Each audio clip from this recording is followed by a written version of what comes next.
நம்ம பில்கேட்ஸ் மாமா ஏன் விண்டோஸ் 9 விட்டு டேரெக்டாக 10க்கு போயிட்டாரு? ஏன் இன்னும் விண்டோஸ் 12 வர லான்ச் பண்ணல? அதை பற்றி தான் பார்க்க போகிறோம்.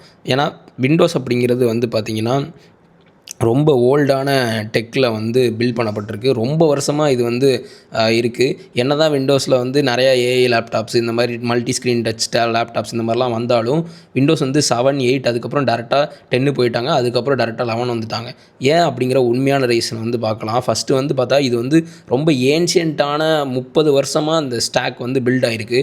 ஸோ விண்டோஸ் 95 இருக்கட்டும், எக்ஸ்பியாக இருக்கட்டும், விஸ்டாவாக இருக்கட்டும், அப்புறம் வந்து 7 இருக்கட்டும். ஸோ இதில் வந்து ஏதாவது ஒரு சின்ன ஒரு தப்பான அப்டேட் விட்டுருந்தா கூட மொத்த வேர்ல்டே கிராஷ் ஆகிறதுக்கான வாய்ப்பு இருக்குது. ஏன்னா எல்லாராலையும் விண்டோஸ் வந்து யூஸ் பண்ணப்பட்டுருக்கு. ஸோ அதனால் விண்டோஸ் 12 வந்து இன்னும் வரதுக்கு லேட் ஆகிறதுக்கு வாய்ப்பு இருக்குது. ஏன்னா அவங்க ஒரு பக்காவான ஏஐ வந்து லான்ச் பண்ண ட்ரை பண்ணுறாங்க. ஏன்னா உங்களுக்கே தெரியும் விண்டோஸ் 8 ப்ரோ அப்படின்னு ஒன்று லான்ச் பண்ணி அது பெரிய டிசாஸ்டர் ஆச்சு. விண்டோஸ் 8 ரொம்ப பெரிய டிசாஸ்டர்.